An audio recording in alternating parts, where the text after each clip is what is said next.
Fantasy Edge with Jonathan Chan, Kevin Quo, Richard Savill. Yes, I am Richard Savill, FantasySixPack.net, and this is the Fantasy Edge. Well, preseason is in full swing. We're waiting for the dress rehearsal this coming weekend, something to really look forward to. So, today we've had a good look at the first two preseason games, and a lot of sleepers have sort of caught our eye. Potential sleepers, that is. Players that you might want to stash, or depending on your roster size, or even dynasty people can take an interest. But it's looking pretty good for some youngsters coming into the league, and some guys that we've kind of tossed aside might get new life. Before we continue, I'd like to introduce the co-host. Jono, how are you today, my friend? Doing very well, Richard. Thanks. How you been? Been okay. Enjoying the football. What about you, Kev? Are you enjoying some football? Yeah, not as much as I like to. Been pretty busy, but still trying to keep up. Yeah. Okay, but I think the first thing I'd like to do is talk about the news, and I think the most important news of this week for you two is... Yes, Josh Gordon. Josh Gordon has returned to practice, and I know everybody's really happy about that. So, I want to get who wants to take the floor on Josh Gordon? Jonathan, please. Oh, Kev, you can take this one. I feel like I do it every year. You should do it. I think you should have this one. I mean, we made it. We've made it to 2019. It's happening. Josh Gordon, wide receiver 1. The dream continues. Draft him early, draft him often. It's going to be a fantastic year, unless he gets busted again. Which is something I'm kind of not really ready to. Yeah, I mean, if you believe. want to really get into it, like. I mean, you really got to believe that he's not going to do anything wrong. He's just a wildly high upside wide receiver 3 right now. I think his ADP right now is probably around wide receiver 34. Wide receiver 34, you're looking at guys like him. You're looking at guys like Christian Kirk, who I do like, Dante Pettis, Will Fuller. But we're talking about Josh Gordon, and Tom Brady is low-key washed, but I mean, he's not bad. And in the games that Gordon played without Gronk last year, he averaged, I don't have the exact numbers in front of me, but I think it was something like, the totals were, there you go, over 3 games. It was 28 targets, 13 catches for 311 yards and a touchdown. And what does that project to over a full season? Over a 16-game season, you're looking at 69 catches, nice, 1,700 yards, 5 touchdowns, and that's all top 10. That's So, right there. That's Yeah. what we're talking about. So Are we going to get 16? Are we going to get 16? yeah, no, Yeah, we never know. based on ADP, honestly, like, I'll put it this way: in your home leagues where you're not playing with experts or whatever, like, you probably have to grab him early because everyone's going to be excited. In any kind of industry or expert league, you might have to grab him because people are going to be shooting for that upside. Like right now, I know this is skewed, but he's wide receiver 40 on Fantasy Football Calculator. That's yuck. He's right below Marquez Valdez-Scantling. Sure. Like, okay, yeah, sure. I think I moved Josh Gordon with this news up to wide receiver 31. And that's literally like, I have no clue what he's been doing all preseason. I don't know if he's in football shape. I'm sure he is. He's crazy. I don't know if they're going to run the offense through him, but he's my wide receiver 31 right now. And that's like off the rip. 37 for me, ahead of Fuller, behind Corey Davis. So ahead of Dante Pettis. Yeah, I mean, you're all, at this point, you're just gambling, and you might as well. Well, take a I think, they're starting to get into the later rounds. I don't know whether I think, because since he's around Dede Westbrook, would I want Dede Westbrook? Yeah, probably. You want Dede Westbrook over Gordon? Well, I think... I like Dede Westbrook, but that dude has almost no upside in Jacksonville. Well, what upside has Josh Gordon got? You look at these young guys, Ezekiel Elliott, number 1 wide receiver. Jacoby Myers, he's looking good. Come on. I mean, I'm not drafting Josh Gordon. You can't make me. I won't do it. I can't do it. You guys might can't. I can't do it. I'm sorry. I just can't. I cannot draft him. The history's there. He's gonna get yanked off the field. He's gonna sniff glue. I mean, come on. I mean, there is some sort of history going on here. I will put it this way, that he applied for reinstatement and got reinstated in about a week. Yeah, this was way quicker than every other time. You're right. Every other time with any other player. Usually it takes weeks to months, and for whatever reason he got reinstated in 1 week. I don't know if that's because the reason he left was, he didn't leave under like a clear, this dude, completely failed the drug test or whatever. He left under kind of murky situation. He's coming back under equally murky situation. I think there's something to be said. Okay, well, but then again, you also mentioned too that Brady's no spring chicken. He's lost a bit of his mojo, and the Patriots are leaning more towards the run, just like the Saints are. The idea, I'm not campaigning for Josh Gordon to be wide receiver 1. He will probably end up as the best wide receiver in fantasy, but I think he just got him, in the wide receiver 30s based on his upside. He was on pace for 1,100 yards, 6 touchdowns last year in games with Brady. So that rapport is there. That's the first year that's not having any kind of time to learn the offense. This year he'll have, he had those, wasn't he working out with Brady like a couple weeks ago? So they might have something there. If you get that pace of production plus, give him a 20% bump for knowing the playbook, being able to go through training camp, whatever, that's like this time he won't have an injured hamstring. Yeah, that's an easy wide receiver too. Yeah, but you also had me on something, and you could have made the argument, because before we started the podcast, I was talking about people taking risks in fantasy, and here's me like absolutely doing a hypocrite thing here, because I was calling out somebody else for not being a risk taker and always generally playing it safe, and here's me just not willing to stick my neck out on Josh Gordon. But I don't know. It's. There are worse players to take risks on. This is true. Far worse players to take risks on. I can't argue that, but there's just the situation, and I don't know. He comes. It's just every time when I think there's something good going to happen on the Patriots, like with these young receivers like N'Keal Harry, who's very interesting, and Jacoby Myers, and then Josh Gordon comes busting through the wall like the Kool-Aid jug man, and all of a sudden we're just supposed to bow our heads. And anyway, let's move on to the next thing. We got to talk about Antonio Brown, the other receiver. What is it with these receivers and their issues? Anyways, Antonio Brown's he's filed another grievance with the league about his helmet again. He wants another review of it. I don't know exactly the details.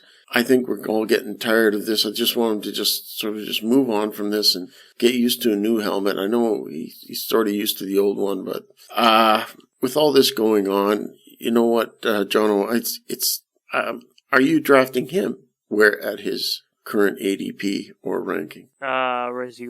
Fantasy Pros has him 22nd overall, wide receiver 9. Second round, I probably wouldn't risk it. I know that he practiced today. Gruden said he was all in, all this other stuff, practicing with a certified, approved helmet by the NFL. But guys around him like Mike Evans, Keenan Allen, Adam Thielen, it's just safer options that I wouldn't want to take a risk on with my second pick. Kevin, what about you? Is it? I've got him at WR12. What about is there enough time for him to develop a chemistry with Derek Carr in the same way as Ben? Well, the issue is that, it's not necessarily even a chemistry thing. Amari Cooper had all the time in the world to develop quote-unquote chemistry with Derek Carr, and Derek Carr just couldn't get him the ball. So my worries are twofold. One is he's acting up. It's kind of strange. The feet are still concerning to me. It's just weird.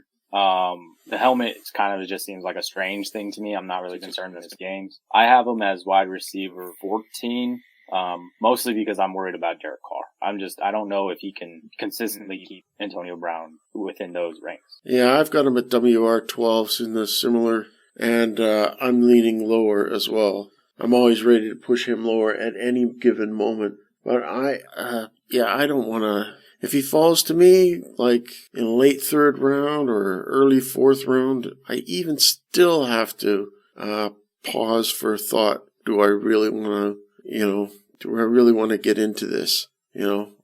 Because I sort of get visions of like Des Bryant's frustrations on the sidelines and things like that. With a player like when you get diva receivers. You know what I mean, Kev? Yeah, absolutely. I mean, he's of that mold, I guess. But I mean, we saw it last year where he got benched for a game essentially at the end of I think it was week 17, so it didn't matter for fantasy, but I mean, it mattered for the Steelers. They ended up winning, but I mean, it was just a strange situation. Imagine if they had lost that game, the press blow would have been in. So, there is a chance that it does affect, his fantasy output. But I don't know. Year one with a new team, you hope that it doesn't end up being too much of a problem. Okay. And continuing with you, Kev, the issue with Melvin Gordon doesn't seem to be going away, and I think you're of the opinion that we don't see him play this year. Yeah, I mean, if he seemed to take a pretty hard stance that he's not going to play, and if I'm the Chargers, I'm not sure. I'm not going to pay him. If you really dive into the numbers, he's a pretty mediocre back. Sure, he scores a lot of touchdowns. Sure, he looks like physically, he looks like a really great running back. But last year was his first season above 4.0 yards per carry, which is, I mean, he's had 4 seasons, so that's pretty bad. He catches the ball, but not particularly well. He scores a lot of touchdowns, but a lot of that is opportunity driven, not necessarily talent driven. I just don't think the Chargers really look at him as a difference maker, and I think they'd be willing to, or I think they would rather not pay him and not have him than to pay him and, kind of handcuff themselves to him for the next 4 years. Jono, if we are certain that Melvin Gordon doesn't play, I have Austin Eckler at RB28. How far would you move him up the rankings? I mean, if we know that Melvin Gordon's going to sit the entire season, I think you RB28. I don't have your rankings offhand, but just looking at Fantasy Pros, I'm looking at guys like Lamar Miller, Kenyon Drake, Tevin Coleman, just those half committee type guys. I definitely have him probably above Coleman because I don't know what's going to happen in San Francisco. So that would be somewhere in the neighborhood of RB 25, like 24, 25 in that area. I wouldn't put him above guys like Mark Ingram, or you wouldn't put him to the actual established starters. But I think Justin Jackson. Where do you have Jackson? Jackson is my guy. I think he's the right guy to have because I think he gets the early. I think he gets the early downs, and that's the guy you want. Eckler will have equal value. Kev, are you on board with Justin Jackson? By the way, I'm more of an Eckler person, but I see the vision with Justin Jackson. I can't really say much about it. It's kind of flipping a coin at this point, but Eckler's been more productive in his career. The coaches talked about him as kind of their guy, quote unquote. So I'll go with him, even though the draft capital is a little steep. And just for reference, looking at my rankings, I would have him RB23 if Melvin Gordon. That's Eckler. Yeah. I don't know where the hell I put Justin Jackson. Justin Jackson, I would probably put him in the range of somewhere in RB early 30s, perhaps, maybe a little higher. Probably early 30, early to mid 30s, somewhere in there. So you would take him over? I would take him over Jordan Howard. You take him over Rashad Penny? I would take him over to Rashad Penny, yes. Over Royce and over... After that performance the other day, it would make it very easy. Penny looked awful. Would you take him over Tevin Coleman? No. I wouldn't take him over Tevin Coleman. Okay, what's the case for Justin Jackson over Eckler? Well, there's a possibility of he gets the early down work and Eckler just stays in his usual role. There's a thing, even though Eckler started the game in the last preseason game, that doesn't always necessarily mean that he is the starter, and that has been pointed out too. And I want to mention something about preseason a little bit later on, but yeah, you can't always trust what you see on the field in preseason. It's not necessarily that is the starting lineup. I think we get a better picture in week 3, but that's not always written in stone either. But. Well, I mean, I think the more important thing is to look at the number of snaps they play with the starters. And Eckler got 12 of the first team snaps, and Jackson saw full. Mm-hmm. By all accounts, Eckler is a better, pass catcher, pass blocker, which I know is very important to you. So I'm curious what you're seeing Justin Jackson, besides the fact that. Well, I see him that he is a good player, and whenever he did handle the ball, he looked good. Justin Jackson? Yeah, he did. He looked okay, and not only, I think he's a solid possible starter. I mean, the one thing that tells me that they like Justin Jackson is that they haven't seemed to be interested in bringing anybody else in. Well, maybe that's because they like Austin Eckler. Well, it could be like they like both, but I think there's some evaluation going on. But speaking of evaluations, and one other thing that's in a similar situation, the other holdout is Ezekiel Elliott. Now, Jono, I feel like he has a little bit far more to lose than Melvin Gordon by holding out. I mean, they both lose out, but Ezekiel Elliott isn't even in the country. He's in Mexico or something. He isn't even doing anything. Who knows? Is he training down there? What's he doing? Apparently he is. I think there was some video of him training, but the way things are going and all the little bit of barbs traded with Jones today. What do you think the state of Eckler? Are we going to see him? Elliott, right? You said no, Elliott, Ezekiel Elliott. I think we were talking about this before the show. Like Kevin said, Elliott's got more to lose than Melvin Gordon does. It's like he has 2 years left, and he's not going to sit 2 consecutive years. It's too much for him to give up 2 years worth of, contract and salary and all that. But I think Elliott eventually will play. I wouldn't draft him anywhere close to the first or second rounds if we don't hear anything good coming out of that camp before your draft day. But I think there's too much for him to lose, and he will play. I don't know if he'll play the full season, but at some point, probably he'll come in at some point and play. But it's not worth risking in the first or second rounds for a few missed games at the start of the season. Kev, where would you dive on Pollard if Ezekiel looks shaky? Pollard is a guy. I think you probably take him low 30s. I think once you get past all the starters, you get past all the valuable satellites, you got to consider him in the same range as guys like. Probably ahead of guys like Dion Lewis, Mike Davis, like the valuable backups. Because I'm starting to think that he's going to have a role in the offense. He does play. So I think you kind of consider him, kind of like a Justice Hill, basically. Like Mark Ingram will be the main guy, but Justice Hill's going to play. I think, you go ahead of him or you take Pollard ahead of Justice is a 20% chance that he doesn't play the guy. All right. Okay, well, that pretty much wraps it up. Oh, there is just a little bit more news that came out. I can't recall exactly what it was, but I did want to talk about one guy, Jimmy Garoppolo.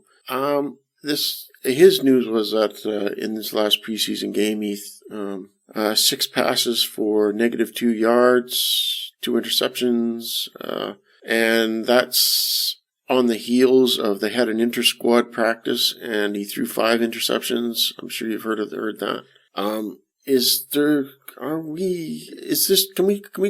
Can we just throw this away and just forget about it and give him a clean slate for week 3, Kev?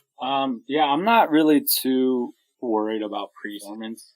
I don't think that his job is in jeopardy given his contract. So I think no, his job's not in contract, but I'm thinking about. Yeah, I get that he looked bad, and that is what it is. But I remember last year there were reports that Mahomes stopped throwing Cam Newton when he was a rookie. I get that Garoppolo's not a rookie, but Cam when he was coming out looked absolutely horrible in his preseason. I don't know how much I really want to put in stock in preseason performance. Garoppolo, I do think he's just not that talented, but I do think that offense is it could make Mullins and Beathard look good, so I think he'll be fine. I never really saw the upside with him, but I also recognize that he has a pretty solid. What about you, Jono? Just rust? Yeah, I mean, he lost most of last season with his ACL tear. He's coming back. That was, for some of his first real action coming back. It's only 6 pass attempts he had in that preseason game. Let him get reacclimated. And like Kevin said, the offense was good enough to make Beathard and Mullins look useful for a couple of weeks. So we've seen that Garoppolo has some upside. He's got a, interception problem in the regular season, but he's shown he can throw enough touchdowns to be a viable option. Just don't count on him as your QB1. I know, but we weren't saying this. Remember last year when we talked about preseason, we saw Ronald Jones. And he was terrible all around. Yeah, he was terrible last year, but this year he looks more improved in the preseason in his outings. I mean, he's competing tooth and nail with Peyton Barber, and I still don't think it's over yet. I mean, they're bringing in this I'll get the name right. I'll say it right. Ogunbowale. Dare Ogunbowale. They're trying out this guy, and Andre Ellington's on the team. And there's this other guy too, Bruce Anderson. So Arians is trying everybody out on on that team, and Rashad Penny, because the reason I bring up running backs and poor performances is because Rashad Penny was just awful compared to there was this other guy, Travis Homer, who looked better, who they picked up in the 6th round in the draft. So but I think we put a little bit. I think it's fair to evaluate running backs a little differently than we evaluate quarterbacks in preseason, mainly because of the nature of the position. Quarterback's a lot more complicated, and there's a lot more thinking going on, quick thinking going on, whereas a running back, it's just you take and you do and you look for the hole, and it's not that it's not a one-trick pony by any stretch. I'm not saying that. It's just the quarterback is it's kind of the captain of the ship, and there's a little bit more things to consider when in preseason. But it surprises me. Did you know that there's 12 quarterbacks that have not yet played a single down in preseason? So I just read that today. It's just the old dude, right? Mostly, Aaron Rodgers hasn't played. I forget the other names. There was quite a number of names on the list. I'll see if I can find it. Brady, Rivers, Roethlisberger. Yeah, probably 9. And that makes total sense. It's just the old dude, Andrew Luck, technically, which we can probably talk about. Yeah. Now, what I was going to mention earlier when I was going to talk about something about preseason later on was that the thinking of cutting the preseason down down to 2 games, I think, or at least cut one of them or something like that. But during the telecast of the Seahawks game with Minnesota, Russell Wilson mentioned something that makes really good sense. Russell Wilson says that they should keep preseason at 4 games. He says, because in 2012, I would have never gotten noticed. I would have never gotten the starting job if I didn't have that time to earn it in 2012. At least that was his opinion. And look at him now. He's got a Super Bowl, and he's been to 2, won one of them. And so what do you think of that, Jono, of changing the preseason schedule down to 2 games or 3 games instead of 4? I think it has to be pared down. I understand the argument that some fringe players and some backups need the opportunity to prove themselves. But at the same time, I think most players and most organizations and all the fans know that those first 2 games are almost useless. It's just players going through the motions. It's just practice squad players, and some players don't have a chance at making the team, just going out there and having fun. And if people get hurt doing it, like players going in for their 3 or 4 reps and they get hurt doing it, then it's a big blow to the league. And I think eventually teams are just going to start throwing just their straight practice squads out there for just for funsies, so they don't get fined by the NFL. And it's just, honestly, the first couple of games are kind of useless. Still, 2-3 game schedule seems perfect to me. Kev, if they do cut 2 games, should they be added to the regular season to make 18? No, not without some kind of second bye week or something like that. I just think the toll on these guys' bodies is, people are barely making 18 games. There's no way they're going to be 18. And I don't know. I don't get the point of cutting 2 preseason games just to add them as a regular season. Yeah. And what about to Russell Wilson's point? It's a good point. Football is a game that's, the one thing that we all love about football is that, at the end of the day, it's about how you play and not necessarily where you were drafted. And some people just need the opportunity to prove that kind of stuff. There's loads of top tier players in our league who, came in as 5th, 6th, 7th round picks, undrafted free agents, and they had to shine in the opportunities that they were given. And if you take away those opportunities, you're going to see less and less of those people, not because they're less deserving, but just because they didn't have the opportunity. Okay. That takes care of the news and views. It's time to get into our sleepers. And we have a wide selection. We probably talk a lot more, but we have some focus players. And John, why don't you kick us off with whichever position, name the position and who you're... Well, let's start with... Actually, why don't we just go by position? Let's start with the quarterbacks. Get them out of the way because they're kind of meh. So let's get the meh out of the way, shall we, Jono? Yeah, quarterback sleepers aren't as fun. No. But I'm going to go against the consensus here and go, my quarterback sleeper is Tom Brady. I play most of my leagues on Yahoo, and the fact that he's QB 22, QB 23, he's been flipping between the two for about a month now. It's so weird to me. I mean, last season he was QB 14, and he finished 10 points behind QB 10, which was Drew Brees, and I just 10 fantasy points. If you put a healthy or a semi-healthy Gronk in there for 6 plays, then that's 10 points right there. And this season he's gonna have Josh Gordon back and N'Keal Harry, Edelman. Demaryius Thomas is apparently looking healthy in camp as well, so he might play. Jacoby Myers is looking good, and a run game to support him and make sure that when he does pass, they're going to be highly efficient and he won't get hurt, theoretically. Right. And just a lot of these ranking places, they have him below guys like Trubisky, and I know you don't like Trubisky. I like Trubisky. I like. Who doesn't like Trubisky? Sorry. Me. I don't like Trubisky. Yeah, and just I don't know, having guys like Trubisky, even Garoppolo above him, it's such a weird thing. I know he's old, but it's still Tom Brady, and the Patriots offense is still going to move, and not somebody I'm willing to say, hey, he's done. I'm not willing to say he's done, but I look at some of the games he played, and they I don't know, they were like a lot of flat tires there. But I mean, and even some of the wins weren't that great, and of course.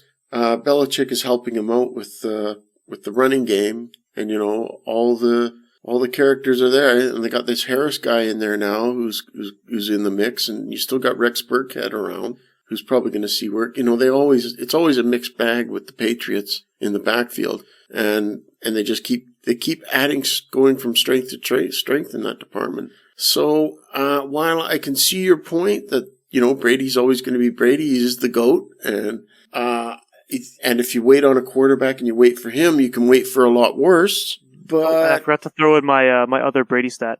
Brady averages more yards per attempt targeting Josh Gordon than any other player in his career, including Randy Moss during the 2007 season. It's insane. Small sample size, but hilarious, and I can use it. So, incoming career year for Brady. Yeah, and not only that, if Brady gets hurt, Hoyer was the last quarterback to play the full season with Josh Gordon. That's True. the plan all along. Belichick was playing the long game. Yeah, so if Hoyer gets in there, then, I don't know, it could be money for Josh Gordon. That's a point. Do you want to add anything about Tom Brady? What's your thoughts on him, Kev? I just don't draft quarterbacks who kiss their kids out, so I know. Does he do that? I haven't seen it. Oh, that's so cringe. That is like cringe. That's cringe. No, but really, I mean, I can see it. It's I have him quarterback 19 right now. It's just I don't see the upside with Brady. I kind of see his ceiling and his floor kind of. It's kind of weird to say because he's Tom Brady, but I kind of see his ceiling and his floor being kind of the same, and it'd be kind of sort of what we saw last year. I did see that it is quarterback. That his quarterback. What was he? What did you say? 14 finish or 16? Yeah, 14. And 10 points out of quarterback 10. But to me, it's more of a ceiling floor thing. I just think like guys like Rivers, Cousins, Dak Prescott. I just think they have higher ceilings than Brady, so I'm going to draft them over Brady. I will take the reins this time. My quarterback sleeper is Sam Darnold. There's one thing, and this is upside. Sam Darnold has a lot more. This is one thing I like about quarterbacks. He came in his rookie year, and you always get the rawness there. But Sam Darnold, you got to see growth throughout the season. And that's one thing I always look for with young quarterbacks, to see if there is some growth. And that's what I've seen in Mitch Trubisky. I saw Mitch Trubisky look terrible in his rookie season. Not particularly great at all. And then John Fox left, and all of a sudden I start seeing growth. And that's a good thing in a quarterback. And I'm seeing almost the same thing with Sam Darnold. And Sam Darnold now has Le'Veon Bell in the backfield. He's got Jamison Crowder, he seems to have a good connect with him, whom I might add, we were going to be talking about sleepers, and Jamison Crowder isn't on my list, but he certainly has a definite connection with Sam Darnold. And I really see an uptick with new weapons. You still got Robbie Anderson there. And I think it's all up compared with Tom Brady. Sam Darnold is a quarterback with definite upside for some fantasy. Not every single week, granted, because the New York Jets are kind of a weak team and they have a very poor offensive line, and he might find the pocket collapsing. But I mean, if he's able to play through all that, you might see some pretty good weeks for as a good streaming option. on several weeks. I'm not sure you can draft him as your number one, but in a 2-quarterback lead, I think he's certainly worth a look. Kev, what do you think of Sam Darnold? I think he's interesting, I guess, is the word I'll go with. He is obviously one of the prime candidates to make the sophomore elite for quarterbacks. I think Pro Football Focus had him as their highest rated quarterback in the last 4 games of the season. Take that with whatever grain of salt you want. I guess my only concern is the offense. I'm not really a believer in Adam Gase. He ran the slowest paced offense last year, and I don't really see him speeding up this year, which means that, he's just his completions are going to be, or his pass attempts are going to be down in general, which, we all know what that means. Volume is king in fantasy, and I don't know if Darnold's going to get that kind of volume. Seems like they kind of want to be a run-heavy defensive team. He will have his good weeks, and he'll also have those weeks where he throws like 4 picks, looks terrible. Yeah, if he can take a step forward, he'll be a viable streamer. Yeah, I'm kind of worried about that offensive line. What's your up or down ticks for Sam Darnold, Jono? Yeah, like Kevin already said, the slow-paced offense, bad offensive line, and just in general, I don't think the Jets are going to be a good team, and that's never a great sign for a young QB trying to, establish himself. With Darnold, his kind of decision-making was his issue last year. After his first few games, he was throwing picks that, he really shouldn't be throwing, just bad decisions all around, trying to force the ball in. And yeah, he could take a sophomore leap, but it's not a risk I'd be willing to take as anything other than a streamer, unless, of course he has an extended, 4 or 5 games of actual production. And I guess that the Jets can prove they can not be a bottom of basement team in the division. But we'll see. I mean, I think they'll lean on Le'Veon Bell heavier than I think a lot of people are expecting as well, which could, again, take away more of his passing attempts. And take it away with your choice. So my guy is going to be Kirk Cousins. I think he is he's being drafted as a quarterback 19 right now, which is pretty low for a guy who has finishes of quarterback 9, quarterback 5, and quarterback 13 in the last 4 years. And quarterback 13, similar to the Tom Brady point, he was 6 points away from being quarterback 10. That's literally like a 20-yard touchdown or something like that. So I don't know. That seems closer to a top 10 quarterback than a mid-tier quarterback 2. He should be more comfortable this year. The offensive line should be better. He should have some, with Dalvin Cook coming back healthy or playing better, he should have a little bit of pressure taken off of him. I mean, it's just a lot to like with Cousins. He's been productive. He has weapons. The guy has 2 top 15 receivers. No one else can say that. He's got a touchdown catcher, red zone guy in Kyle Rudolph. They added the other rookie tight end. So everything's kind of there for him to succeed. And I'm not saying he's going to be a top 10 quarterback, but I would bet good money that he ends up better than quarterback 18 or 19. John, thoughts on him? You agree? Yeah, I mean, Cousins is one of those guys that he's not going to win you any leagues, but I don't think he can lose you a league as well. He had good stats last year. I think a lot of the negative feelings surrounding him in fantasy are stemming from, his perceived lack of, playoff success and ability to put the team on his back and that kind of thing. I think people are drawing from the wrong area in their fantasy drafts. But hey, more production late for people that don't listen to media spin. Yeah, Kirk Cousins is like you said that Sam Darnold is a bit of an odd one. I'm in a bit of an odd space with Kirk Cousins as well because yes, I think he's a great quarterback for the players that we need in fantasy, like Stephon Diggs and pardon me, and got a bit of a brain freeze on the guy, Adam Thielen. Yeah, Adam Thielen, and he's even giving Kyle Rudolph some work. But as for Cousins himself, it always seems like he seems to fall a little bit short. Mainly because he's a pocket passer, he doesn't run much, and I kind of like quarterbacks with a bit who like to use their legs just a little bit. And this is why I'm a little bit down on guys like Matt Ryan, because I like a quarterback who gets those fantasy points on the ground as well. And you see that, of course, with Aaron Rodgers. He likes to pick up those extra yards. Russell Wilson's always game for a run. He likes to get the wheels going. And Lamar Jackson, whom you considered as a sleeper, which we can't really because he's ranked just a little bit too high. And I like quarterbacks with the wheels. And And okay, granted, like Sam Darnold isn't a quarterback with the wheels, but I mean he's got the reason I chose him is because he's pretty deep, and if you are a late picker upper for quarterbacks, I mean he's somebody you can pick up. But when you're looking at it in that frame reference, Kirk Cousins is good. So.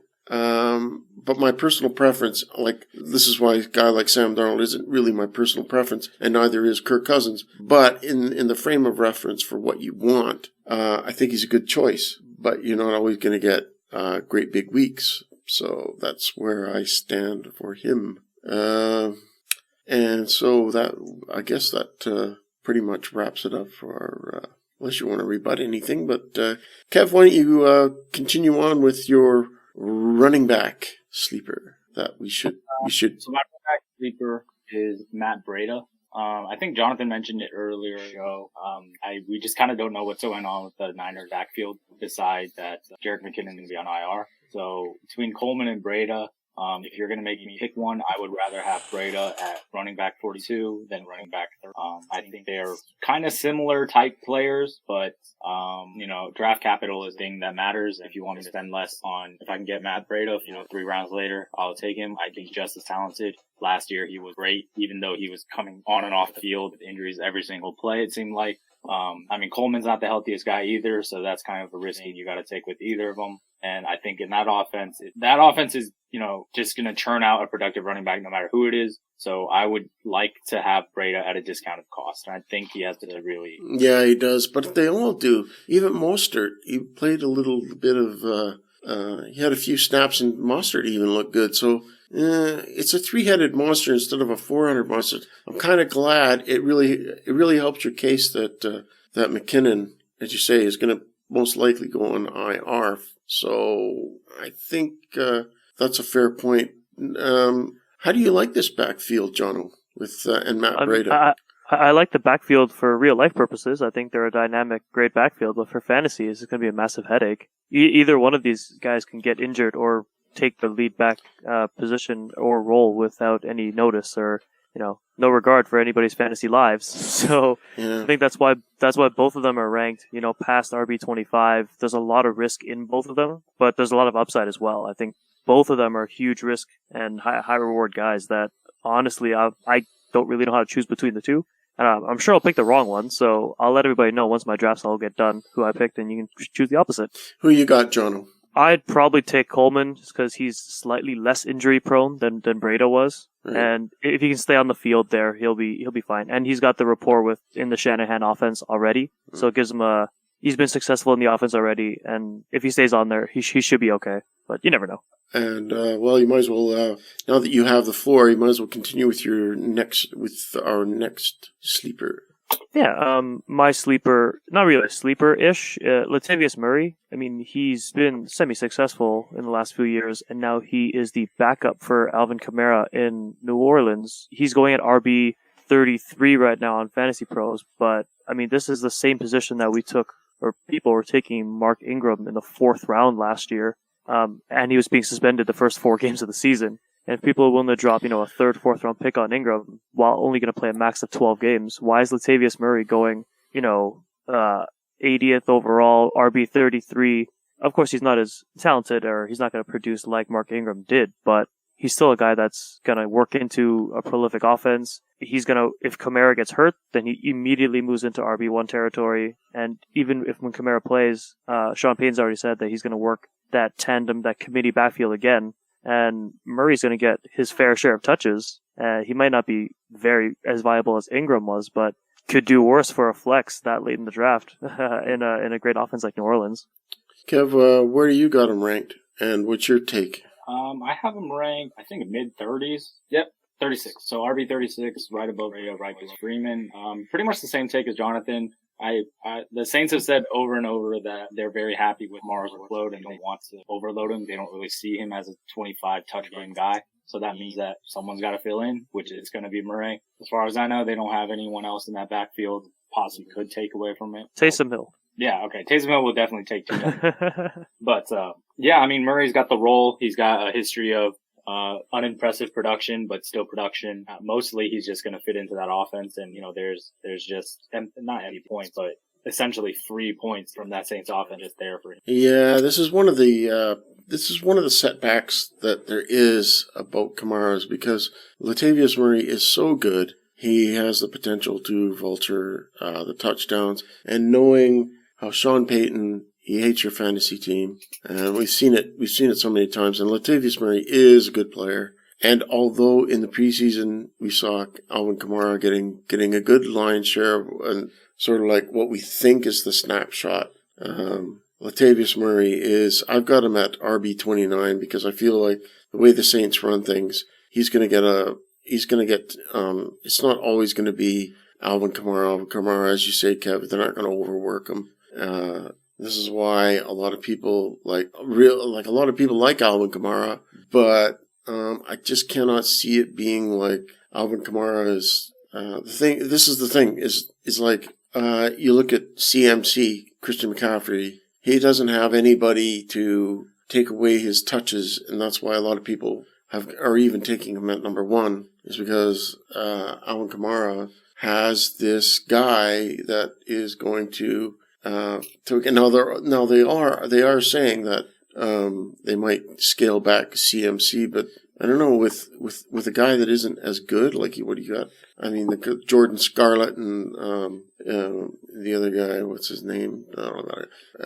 Comes back to me. Always lost his name. Where is he? Cameron Artis-Payne, of course. And so, Latavius Murray, he's a good sleeper, and he's also a good pick because he's actually flexible even if you have Kamara in your lineup, and he is the strongest cuff. That is Latavius Murray's value above everything else. He is the primary cuff of the league, probably the best cuff of anyone, better than Penny for sure. So, my guy is everybody's talking about him, and I don't know whether he's so talked about right now. It's Darwin Thompson of the Chiefs.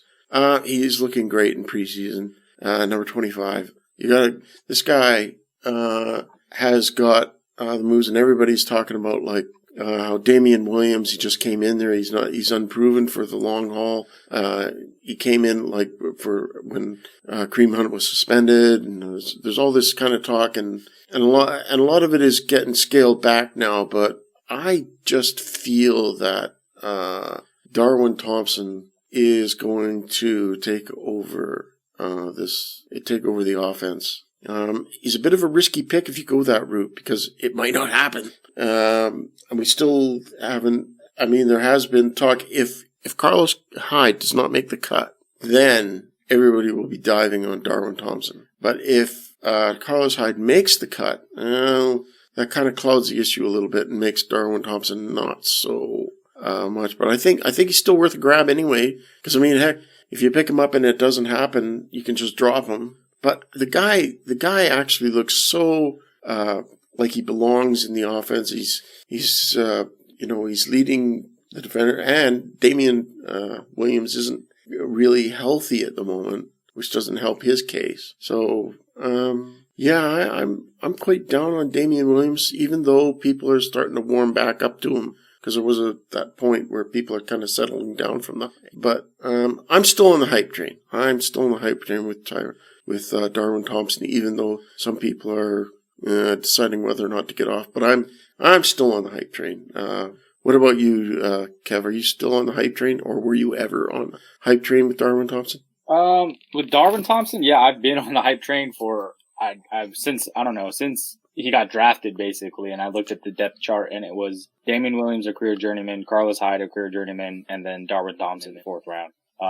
Those are the kind of situations, I think we talked about it last week, those are the kind of situations I like to target. And even if it doesn't work out, hey, I think it's worth a shot, and one of these years it'll work out. So, and then, you hear the news, Carlos Hyde might not make the team, so that pushes Darwin Thompson higher up. It's not that I don't believe in Damien Williams. He looked pretty good last year in the offense. It's just that, if I believe Andy Reid will put his best players on the field, and if Darwin Thompson is better than Damien Williams, then I don't think he'll care that Damien Williams was quote unquote the starter going, and Darwin Thompson will get adequate work. What about you, John? Are you will you do a reach for Darwin? I mean, if I already drafted Williams, I would probably reach a couple rounds or like a round earlier for Thompson just to make sure I have him. But, Thompson and Williams, like, obviously Williams played well at the end of last season. We don't know what he's going to do with a workhorse load. I don't think he'll be getting 20 plus touches a game. I don't think his body can handle that based on what we've seen of him. But, it's preseason again. It's hard to tell based on a couple of performances here, but Darwin has been performing well, and of course, any running back in that offense, if they're getting touches, is going to be successful. So, if I do like Thompson, and if for whatever reason he can beat out Williams, then he's going to be a great producer in the Kansas City offense for sure. All right. I guess I'll continue on. I guess I'm up to start, aren't I? My wide receiver is David Moore of the Seahawks. Had a great season last year.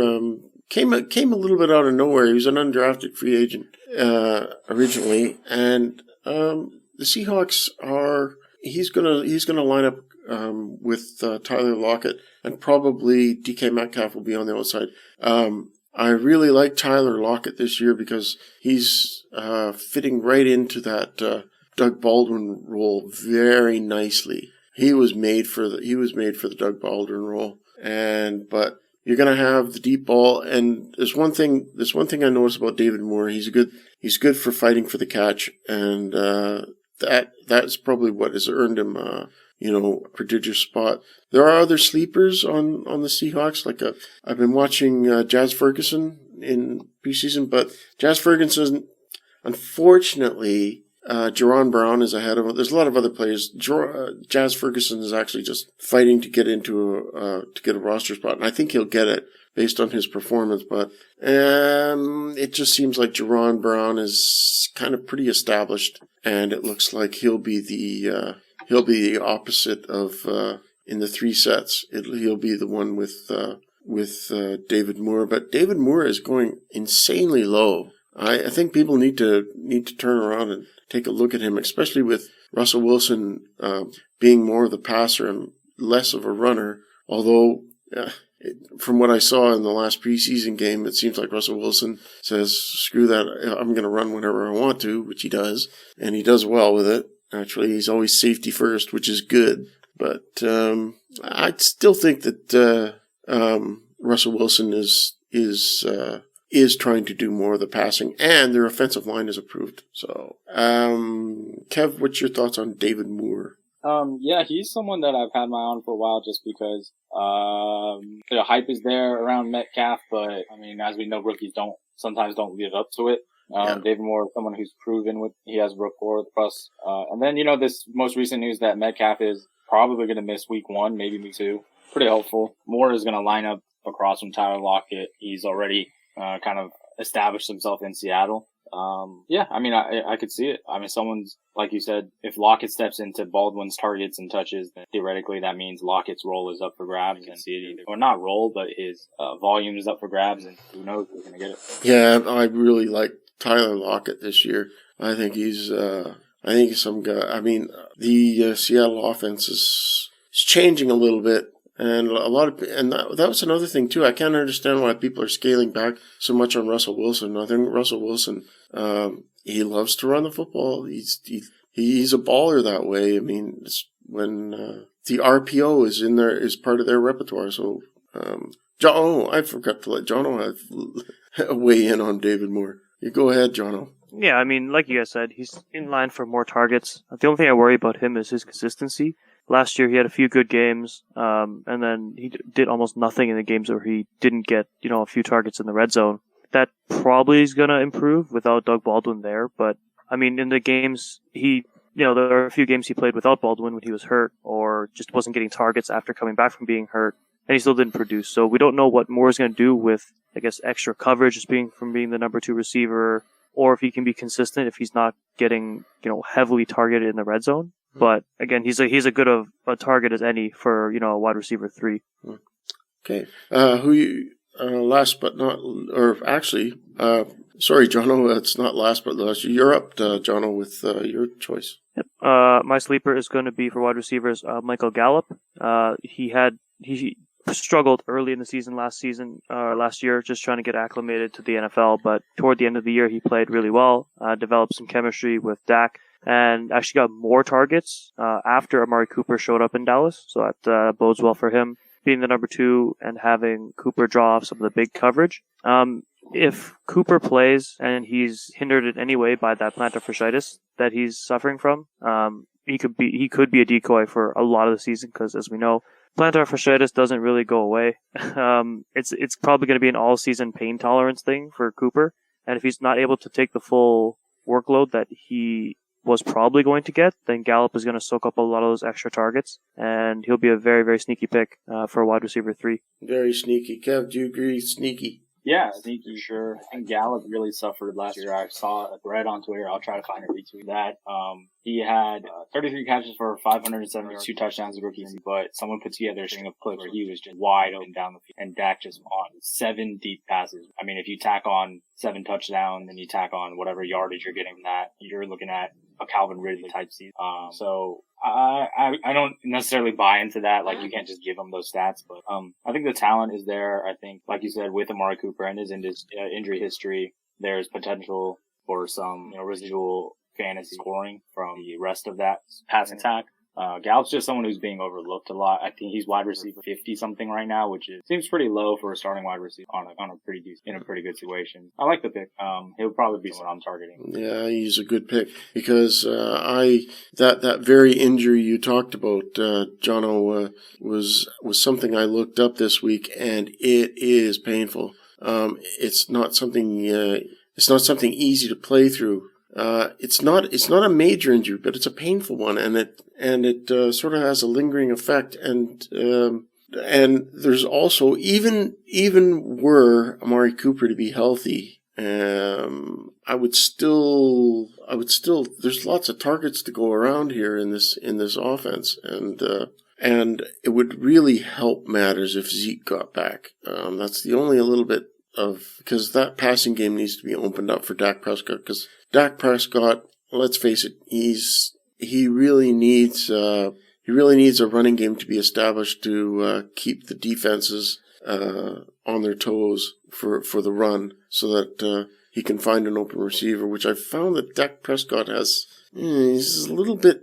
still even to this day, he's a little shaky on that front, but I do like the target share that Gallup's going to get, whether Amari Cooper is healthy or not and ready to go. So I still like the pick as a sleeper. Kev, Andy Isabella. Oop, I gave it away. Okay.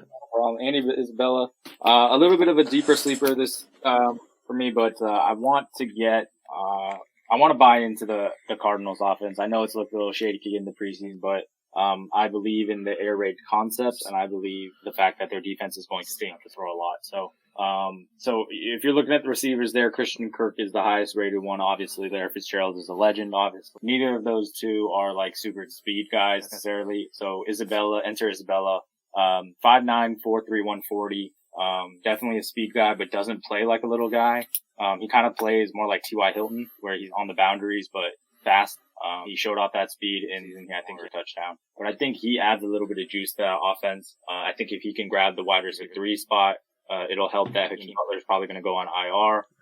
I think he can contribute in an offense that's probably going to have to throw the ball around 500. Right. I don't really have anything to add about Andy Isabella.